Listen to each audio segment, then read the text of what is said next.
नमस्कार। संतान एक ऐसा सुख है जो जीवन को पूर्णता देता है, जिसके लिए इंसान मन्नतें मांगता है, व्रत करता है, तीर्थ जाता है और जब वो नन्हा चेहरा गोद में आता है तो लगता है मानो सारा संसार मिल गया है। पर क्या आपने कभी सोचा है, जो संतान आपके घर आई है, वो सिर्फ शरीर से नया है, आत्मा से तो कोई पुराना रिश्ता है। तो कौन आता है संतान के रूप में? क्या वो कोई अपना है या कोई कर्जदार या फिर कोई शत्रु? इस रहस्य को जानने के लिए वीडियो को अंत तक जरूर देखिएगा, क्योंकि ये सिर्फ कहानी नहीं, ये आपके जीवन का सच है।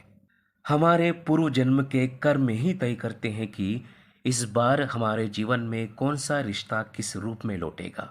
और ये केवल संयोग नहीं, ये पूर्णतः ऋणानुबंध का विज्ञान है।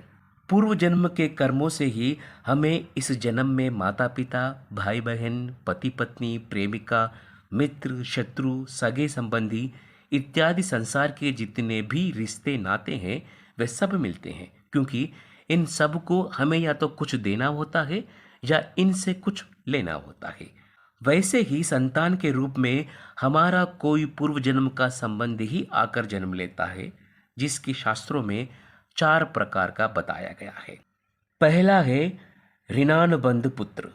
पूर्व जन्म का कोई ऐसा जीव जिससे आपने ऋण लिया हो या उसका किसी भी प्रकार से धन नष्ट किया हो, वो आपके घर में संतान बनकर जन्म लेगा और आपका धन, बीमारी या व्यर्थ के कार्यों में तब तक नष्ट करेगा जब तक उसका हिसाब पूरा ना हो जाएगा। दूसरा है शत्रुपुत्र। पूर्व जन्म का कोई दुश्मन आपसे बदला लेने के लिए आपके घर में संतान बनकर आएगा और बड़ा होने पर माता पिता से मारपीट, झगड़ा या उन्हें सारी जिंदगी किसी भी प्रकार से सताता ही रहेगा। हमेशा कड़वा बोलकर उनकी बेइज्जती करेगा व उन्हें दुखी रखकर खुश होगा। तीसरा है उदासीन पुत्र। इस प्रकार की संतान न तो माता पिता की सेवा करती है और ना ही कोई सुख देती है और उनको उनके हाल पर मरने के लिए छोड़ देती है। विवाह होने पर यह माता पिता से अलग हो जाती है। चौथा है सेवक पुत्र। पूर्व जन्म में यदि आपने किसी की खूब सेवा की है तो वो अपने की हुई सेवा का ऋण उतारने के लिए, आपकी सेवा करने के लिए पुत्र बनकर आता है। जो बोया है वही तो काटोगे। आपने माँ बाप की सेवा की है तो ही आपकी औलाद बुढ़ापे में आपकी सेवा करेगी, वरना कोई पानी पिलाने वाला भी पास में ना होगा। आप ये ना समझे कि ये सब बातें केवल मनुष्य पर ही लागू होती है।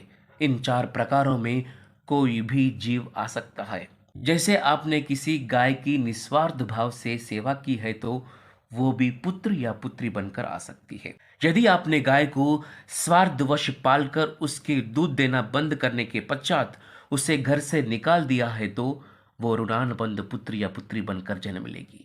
यदि आपने किसी निरपराध जीव को सताया है तो वह आपके जीवन में शत्रु बनकर आएगा। इसीलिए जीवन में कभी किसी का बुरा नहीं करें, क्योंकि प्रकृति का नियम है कि आप जो भी करोगी उससे वो आपको इस या अगले जन्म में वो 100 गुना करके देगी।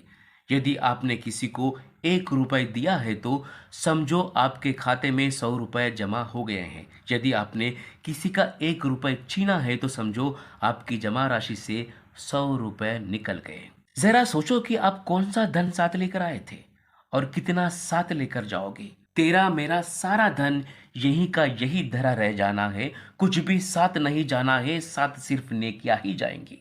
तो तुम कौन सी संतान चाहते हो? ऋणानुबंध, शत्रु, उदासीन या सेवक? अपनी करनी से ही भविष्य की गोद भरनी है। तुम्हारे कर्म ही तय करेंगे कि तेरी संतान तेरा सहारा बनेगी या सहारा छीन लेगी। धन नहीं, संपत्ति नहीं, सिर्फ और सिर्फ कर्म ही साथ जाएगा, बाकी सब यही रह जाएगा। जो नेकियां बोओगी वही संतान बनकर फल देगी। इस वीडियो में इतना ही, फिर मिलेंगे अगले वीडियो में। धन्यवाद।